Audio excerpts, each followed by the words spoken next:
All right, assalamu alaikum, everyone. Let's begin. We started integration by parts in our last session. This is kind of the product rule of integration. So when you have products, this is what we use for integrating them, unless there is some substitution given, which will be the next thing that we do tomorrow, inshallah. But this is what we use for integration if we have a product. So this is the formula that's given in the formula sheet, u into dv over dx. If you have to integrate it, what's the integral for this? It's u times v minus integral of v into du over dx. So you'll have two expressions being multiplied. What you'll do is you'll call one of them x and the other dv over dx. All right, and then you'll write them here on the side, or you can actually do it directly as well. That's your choice. But it makes things easier if you just write them on the side here. You have u and dv over dx. You'll differentiate u to find du over dx. And you'll integrate dv over dx to find v, because these two things you need in the formula. You need du over dx here, and you also need v. So you have to find those two things. Once you've done that, once you're done with that, you just input those values in the formula here and just simplify. That gives you the result. Now, we did a number of examples in this. The first problem that we have is that how do we choose between u and dv over dx? For that, we discussed the logic behind our decision on that. But what you have to do eventually is that you have to remember this rule, this thumb rule that you can remember by the initials of these 5 different types of functions. I late, I is inverse trig, L is log, ln, A is algebraic, anything x raised to power something. T is trigonometric, E is exponential. So you'll have 2 of these functions. Let's say you have L and E. Whichever comes on the left side, that is going to be taken as u. Whichever comes on the right side is going to be taken as dv over dx. All right, so that's going to be how you choose between u and dv over dx. You can use this tool, ILATE. We did a number of examples on this in which we integrated by parts using that rule and this formula, integration by parts. Sometimes what happens is you have to use integration by parts twice, like what we did in this particular example. The reason for this was that we had x squared. When we differentiated it, we got x power 1 from that. So that still left us with a product, and we had to again apply integration by parts in that. So sometimes it'll happen that you'll have to apply integration by parts twice, not more than twice. So they haven't given any question like this until now, at least, that you have to do it more than twice. So generally, at most, you'll have to apply integration by parts twice, not more than that. So if you're having to do it more than twice, you should just recheck, because it's very likely that you're doing something wrong. All right. Okay, so that's what we did in the last session. Now, today we're going to actually continue with this, because there are a few more cases that we need to discuss here that are integrated using integration by parts. So let's start with them. First of all, there is this integral that you need to know that you integrate using integration by parts. And that is integral of ln of x, or ln of something else, right? You could have anything else, anything else other than x as well here. Okay, and that's also possible. Now, remember, we don't know how to integrate this directly. We don't have this in the formula sheet. Let me show that to you. We know what the derivative of ln x is. Derivative of ln x is 1 over x. But we do not have the integral of ln x, right? We can't do that directly. It's not given in the formula sheet directly, okay? So how do we integrate ln of x? This integration is actually done using integration by parts. And we use a trick here. We say, if we want to integrate ln of x, we could write it as a product like this. We could say this is 1 into ln of x, right? So we write this as 1 multiplied by ln of x. So instead of integrating ln x, we say, let's treat it as a product in which we have 1 times ln x. All right. And now we try to integrate this using integration by parts. Now, what's the formula for that? This is the integration by parts formula.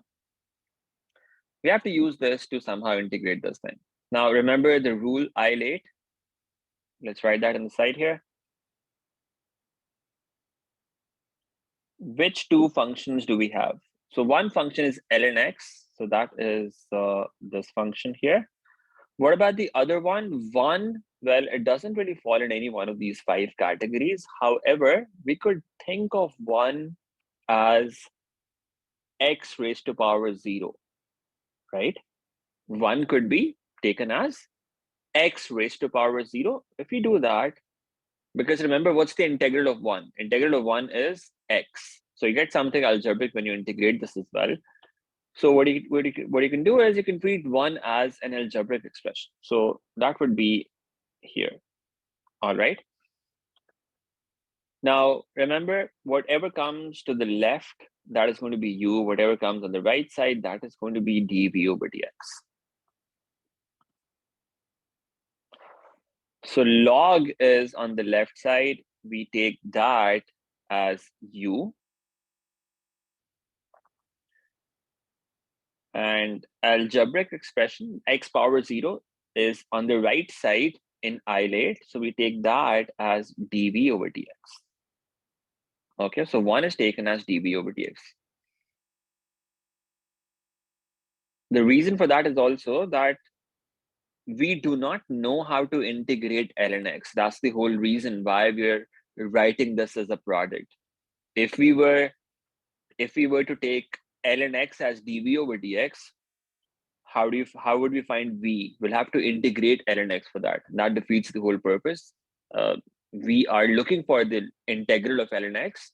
We don't know that already, all right? So it won't make sense to have ln x as dv over dx here. Anyway, we're just using I-late. We got this. What's u now?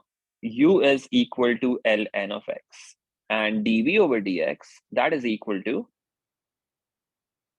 dv over dx is equal to 1. All right, now for the formula, we need v and du over dx as well. Let's differentiate u. What's du over dx? The derivative of ln x is 1 over x. So du over dx turns out to be 1 over x. All right, now what about dv over dx? dv over dx is equal to 1. We integrate it, and that is going to give us x here, right? Integral of 1 is just x. So we have everything that we need for inputting values in the formula now. So if we have 1 into ln of x with respect to x, if you had to integrate this, this would be equal to u into v. What's u? U is ln x into v. V is x minus integral of v, which is x, into du over dx, which is 1 over x with respect to x. Now, let's simplify this. We have x ln x. Inside the integral, x and x get cancelled, and we are just left with integral of 1 with respect to x. What's the integral of 1 with respect to x? That's just x. So the integral of ln x, therefore, turns out to be x ln x minus x. And then you can have a plus c with that. This is how you integrate ln of x. It's done using integration by parts. We can't do this directly. So we use this trick that we say, let's write ln x as 1 into ln x and then integrate it. All right. So that's how the integration of ln x works. You could have something other than ln x here as well, ln of 2x, ln of x plus 5, anything like that. You would use the same idea here. You'll multiply it by 1 and then use integration by parts. All right. Now, similarly, there's another function that we can't integrate directly, and that is the tan inverse function. And we use the same trick for that as well. Now, we don't have the integral of tan inverse given. Remember, we know the differentiation of tan inverse of x. That used to be 1 over 1 plus x squared. All right. But we do not know the integral of tan inverse of x. For that, what we do is we write this as a product. We write this as 1 multiplied by tan inverse of x with respect to x. So we write this as a product. Okay. And then we use the same idea as before. We say, let's use the integration by parts formula on this. So we have I late. Which two functions do we have here? We have inverse trigonometric. That's here, I. And again, we could take 1 as algebraic because it's x raised to power 0. So that's algebraic. Whatever comes on the left side is u. And whatever comes on the right side is dv over dx. So therefore, u is tan inverse of x. And dv over dx is 1. All right, so instead of dv over dx, we write 1. Now again, let's just evaluate those things here on the side. What is u? U is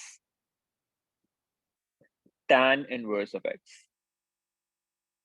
And what about dv over dx?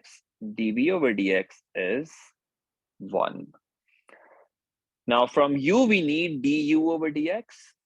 What's the derivative of tan inverse of x? Remember that? Tan inverse of x, the derivative of that is 1 over 1 plus x squared. It's written directly in the formula sheet. Tan inverse of x is differentiates to this thing. If you had something other than x here, you'd also have to multiply by the derivative of that thing. But this is just x. The derivative of x is just 1. So it doesn't make any difference. That's the derivative of tan inverse of x. And then the integral of dv over dx. What does that give us? That is x. So v equals x. Now we just input values in the formula. U into v. U into v. What's u? U is tan inverse of x.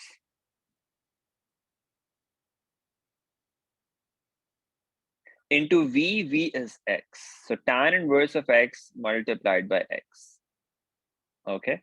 Minus integral of v, which is x, into du over dx, which is 1 over 1 plus x squared with respect to x. So when we apply that integration by parts formula, we get something like this from that.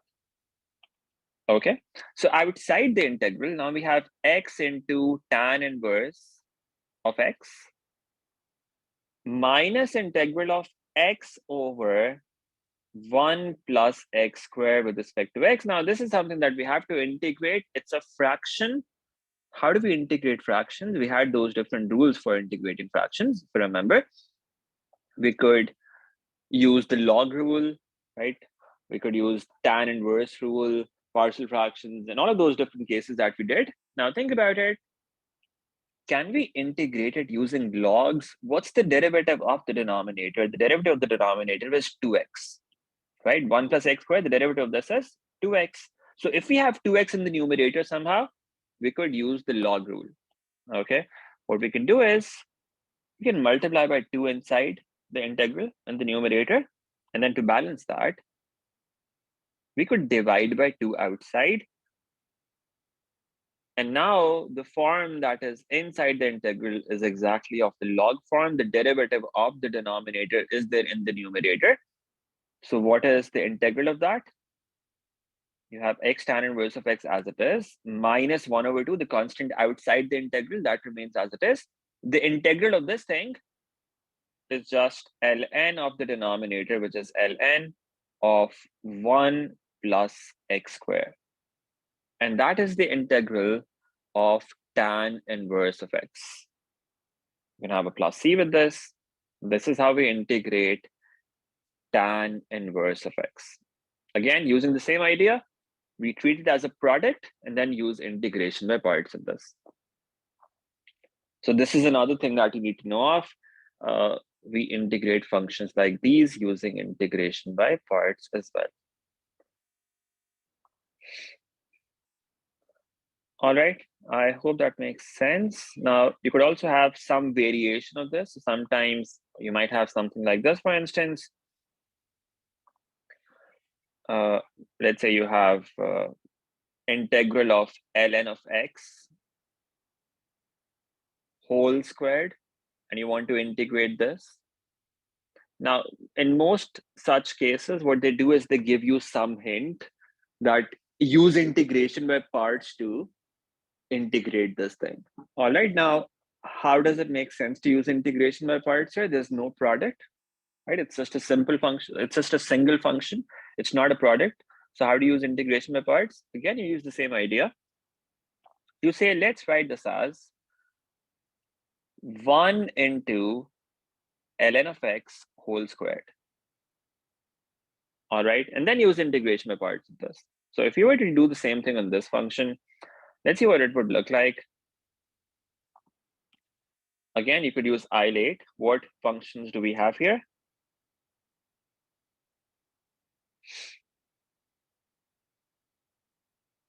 One is just an algebraic function. Then you have a log function there.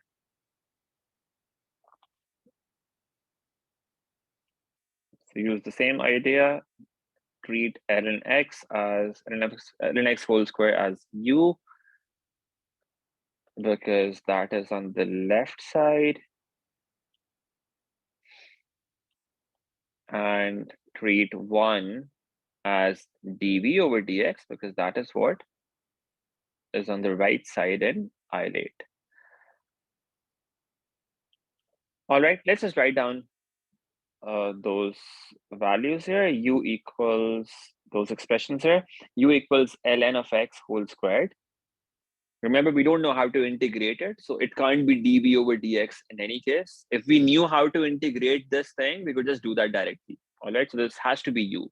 There's no way it could be dv over dx here, because we don't know how to integrate it. That's the problem.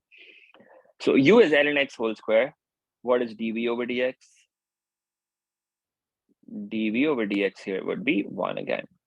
Now, what's the derivative of this? We know how to differentiate it. Remember, we have a power function outside, so we start from the outermost function.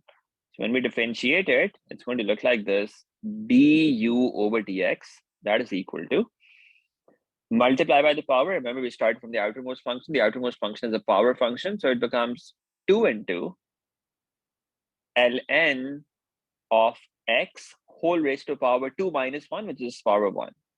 All right, 2 into ln x multiplied by the derivative of what is inside the power, the derivative of the base, that is going to be 1 over x. The derivative of ln x is 1 over x. So du over dx therefore turns out to be 2 ln x divided by x. And then we use dv over dx to figure out v. V would just be x. All right. Now again, just input values in the formula and see what you get from that. So what's the formula? U into v. All right, so I'm just writing the right side here. U into v. U is ln x whole squared into v. V is x. This multiplied by x minus integral of v, which is x, into du over dx, which is 2 ln x divided by x with respect to x. All right, now x and x get cancelled here. And that leaves us with x ln x whole squared minus integral of 2 ln x. We could write 2 outside if we wanted, or just leave it like this. That's also okay. 2 into ln x with respect to x. how do you integrate this now? Now we need to integrate this expression. Now we've done this before. How do you integrate ln x? We again treat it as a product. We could say ln x is u here, and we could take 2 as dv over dx here. All right, so that's something that we could do. Or we can just write 2 outside and use 1 as dv over dx. That's our choice. It doesn't matter. And then you just use integration by parts in this again. So it becomes u equals ln of x here, and dv over dx in this case is 2. Now, what's the derivative of ln x? du over dx would be 1 over x, and v is going to be 2 times x. Right? The integral of 2 is 2x. Again, just input values here. This gives you x into ln of x whole squared minus, we have to apply the formula, u into v. So let's put this whole thing in brackets. U into v. U is ln x into v, which is 2x, minus integral of v, which is 2x, into du over dx, and that is 1 over x. We need to integrate this with respect to x. Let's simplify this. This gives us x into ln x whole squared minus 2x ln x. Now inside the integral, x and x get cancelled. We only have 2. Integral of 2 is 2 times x.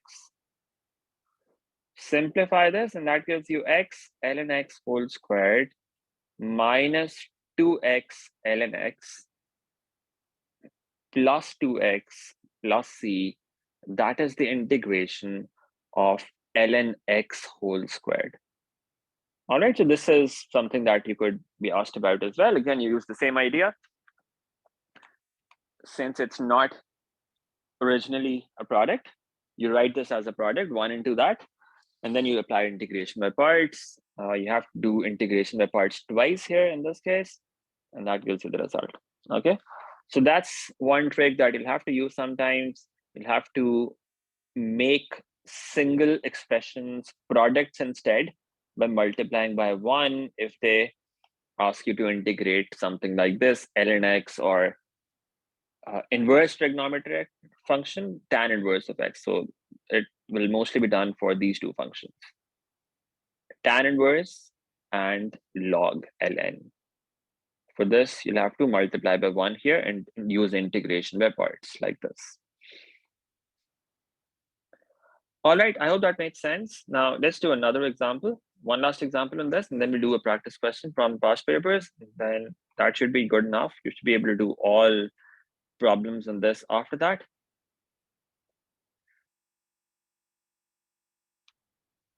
Let's discuss one last case on this that you also need to be familiar with. That's slightly trickier.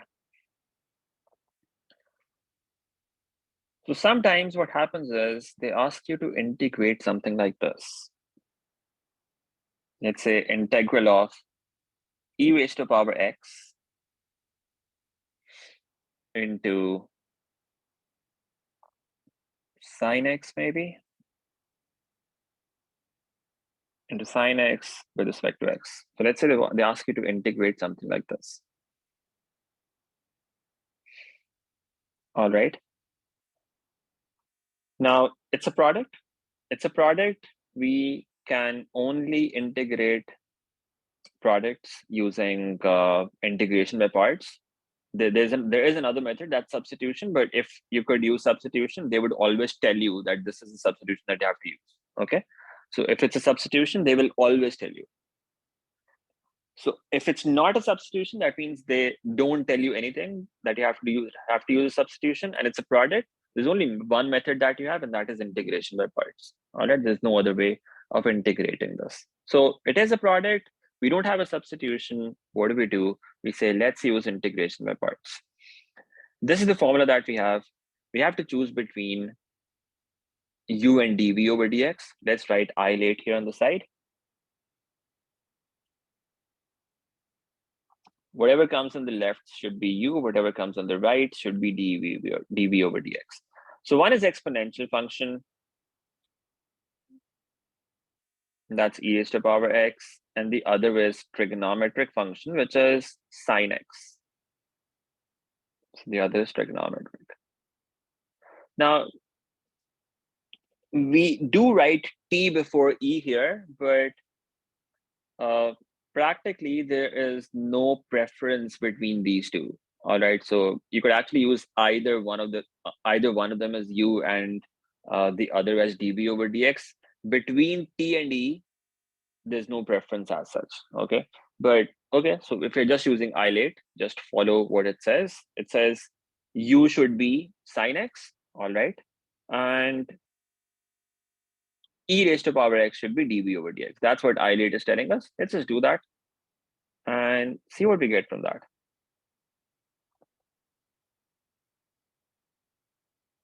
All right, so let's write that inside here. U should be sine x according to this, and dv over dx should be e raised to power x. All right, now what is du over dx? Derivative of sine x, that is cos x. Integral of e power x, that is e power x. It doesn't simplify. All right, so we have du over dx here, we have v. We can just input values in the formula, and then we could try to simplify that. All right, let's input values. So what do we have here? We have u into v. U is sine x. Sine x into v, which is e raised to power x. So we have sine x into e raised to power x. That's u into v. Okay. Minus integral of v into du over dx. What's v? V is e raised to power x into du over dx, which is cos of x with respect to x. Well,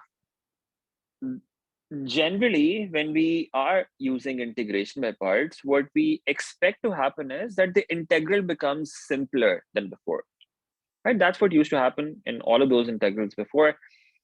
The second integral, if there was supposed to be another integration by parts, that was generally simpler than the first one. For example, here in the original integration, you had ln x whole squared. After applying integration by parts once, it became just ln x. And similar was the case in each of the earlier examples that we did. The subsequent integral that we used to get after applying integration by parts once used to be simpler. But think about it. This is e power x into sine x. This is e power x into cos x. It's not becoming any simpler. Okay, it's not becoming any simpler. So what do we do now? Let's do integration by parts again and see what happens. Let's apply it once more and see what that gives us. So we have e power x into sine x outside. That remains as it is. And on this integral, we apply integration by parts again.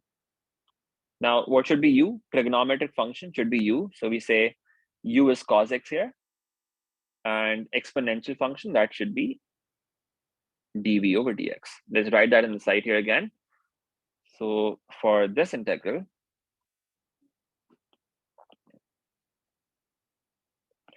we have that u should be cos of x, and dv over dx should be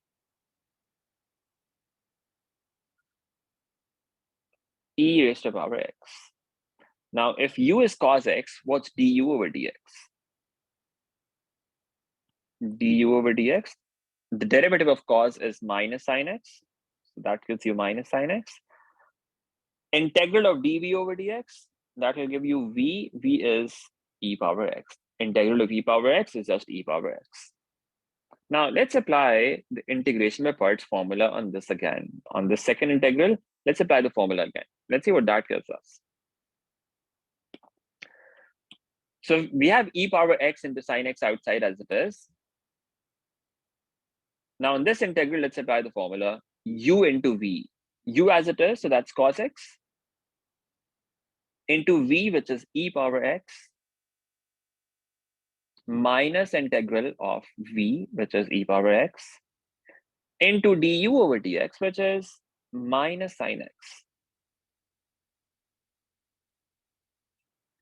Close the brackets. Now, let's simplify this further. It becomes e power x into sine x minus e power x into cos x. You have this minus here, and this minus here. You have three negative signs, so it becomes negative integral of e power x into sine x with respect to x. And again, we have a product which is no simpler than before. Okay. So it's not getting any simpler. Why? Because the derivative of e power something just remains e power that. Derivative of trigonometric functions, they just keep switching. For example, the derivative of sine is cos, derivative of cos is minus sine. It'll keep switching, right? So you can do it as many times as you want. You'll keep getting the same thing over and over again. So it's kind of recursive. You keep getting the same you keep getting similar functions again and again. It's never going to stop. So what do we do here?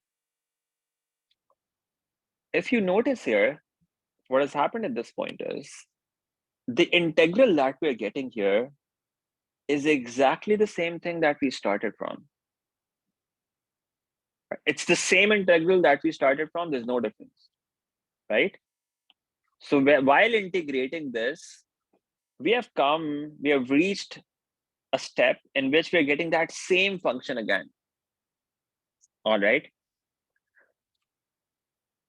Now, what we can do here is, since we are looking for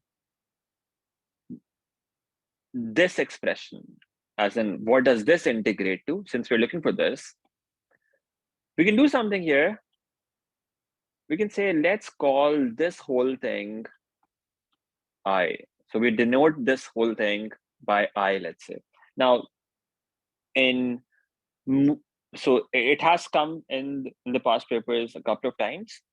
And what they do is, in such problems, they actually write the integral like this already. So that's sort of going to be a hint for you. They will write the original integral like this already. So I equal to something. Now, how does that help? You're basically saying I equals this whole thing. And what you're looking for is the value of this I. All right.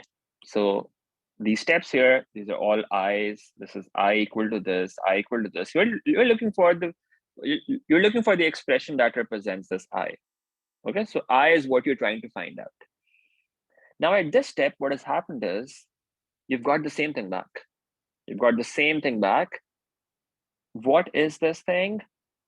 This is actually something that you can call I again. So we have I equal to e raised to power x into sine x minus e raised to power x into cos x. Now, since that original integral was I, and that's what you have back here, you could say it's minus I, right?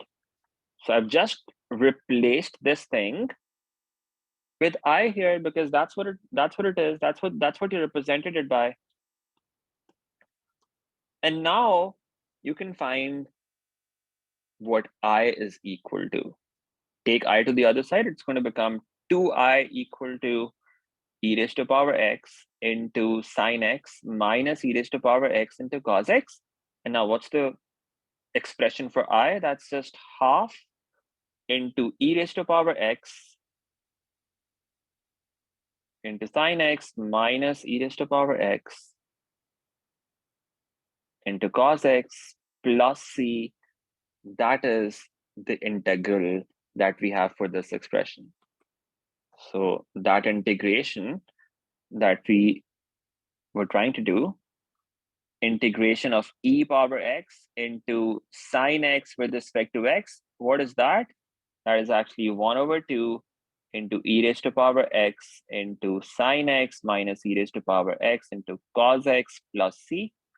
That's the integration. You could also write e power x as common outside, but that's your choice. That's how the integral looks like. So this is another trick that you use sometimes. You'll see a couple of problems like this in the papers. So this is also something that you should be familiar with. What happens in this case is what you're trying to integrate does not simplify, right? You keep getting a product like this. What's going to happen in this case is at either the first step or the second step. So after the first application of integration by parts or after the second use of integration by parts, you will get the same thing as the original integral. And that's what we got here. And then if the original integral was represented by this letter I, then we could just replace this thing here by I as well. And then we could just evaluate what I is equal to. All right, I hope that makes sense. So these are all the different complications that you could get in integration by parts. I hope that makes sense. If you have any quick questions on this, let me know. Otherwise, we'll do a question. And then we end. And tomorrow we will be doing integration by substitution, inshallah. All right, let's have a look at this. So we need to show that this integral 1 minus x into e raised to power minus half x is equal to 4 e raised to power minus 1 over 2 minus 2. Okay, so we have to show that this integrates to this. Now it's a product, right? We have 1 minus x multiplied by e power minus half x. It's a product, so we need to apply integration by parts here. We can use I late to decide which one to use as u and which one to use as dv over dx. So you can see we have an algebraic expression, which is 1 minus x. That's here. The other one is exponential. That's on the right side. So the algebraic expression is going to be u.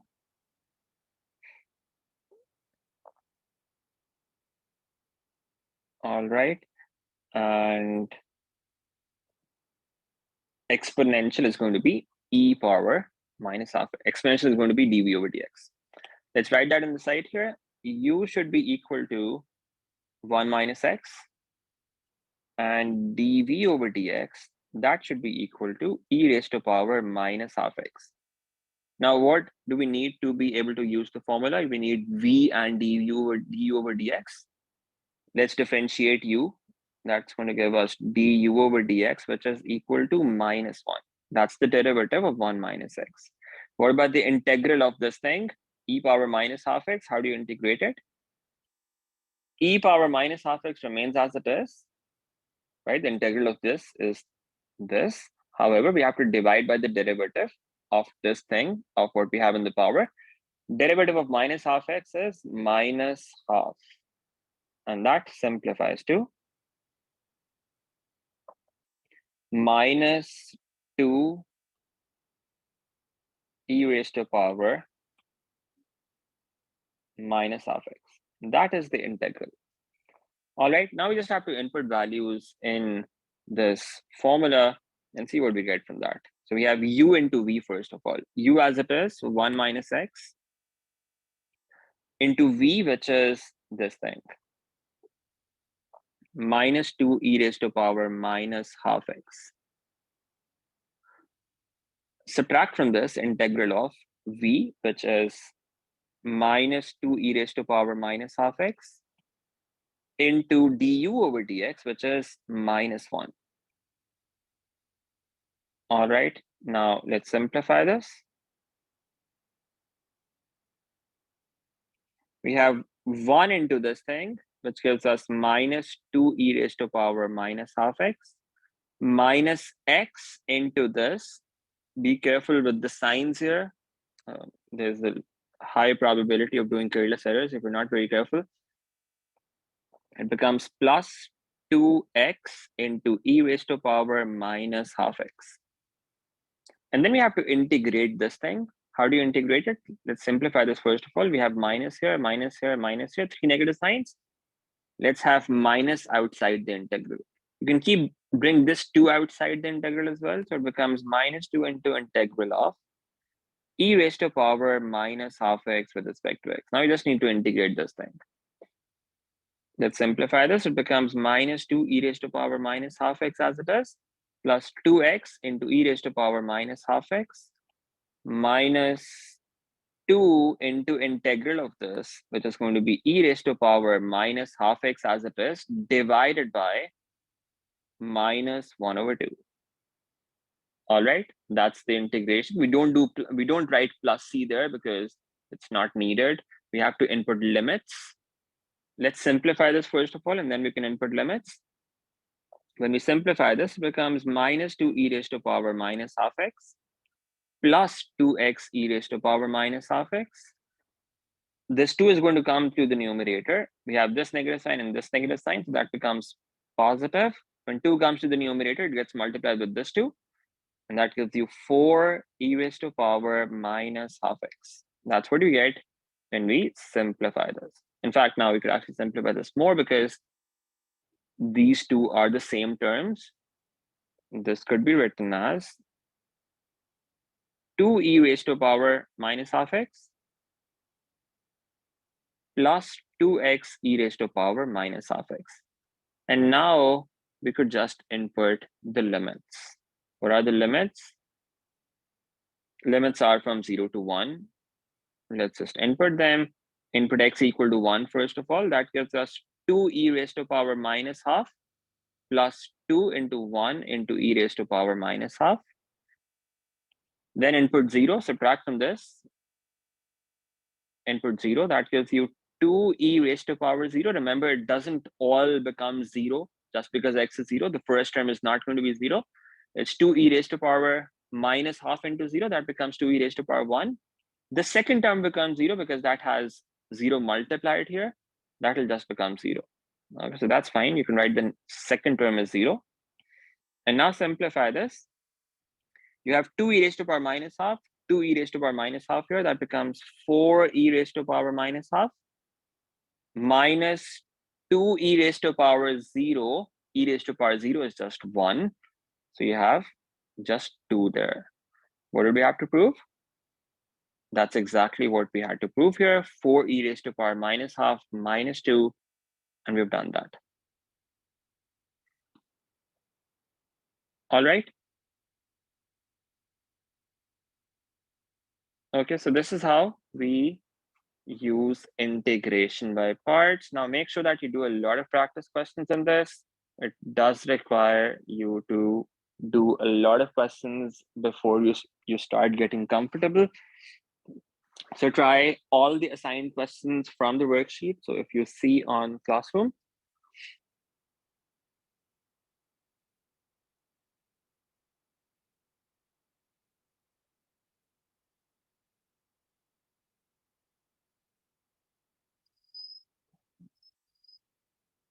you have these questions assigned. So we're done with the first 4 rows. So you can do the first 4 rows, 20, 34, and then so until this point. Okay, so make sure that you try these questions. This is really important. Otherwise, you might just forget everything that you've learned if you don't practice yourself. Okay, so do make sure that you practice these first 4 rows of questions that I've listed down here. And then tomorrow, after tomorrow, you should be able to do substitution as well. And then the day after tomorrow, on Wednesday, we will be completing the concepts. We'll be discussing how to integrate powers of sine and cos, how to integrate sine cube, cos cube, sine raised to power 4, cos raised to power 4. That will require some trigonometry concepts as well. So make sure that you have revised that as well. So that's for tomorrow. Okay, so tomorrow and the day after tomorrow, we'll be doing substitution. And then if you have any more questions, we could discuss some of them on Thursday. If not, if you don't have any questions on Thursday, we're going to move on to differential equations, inshallah.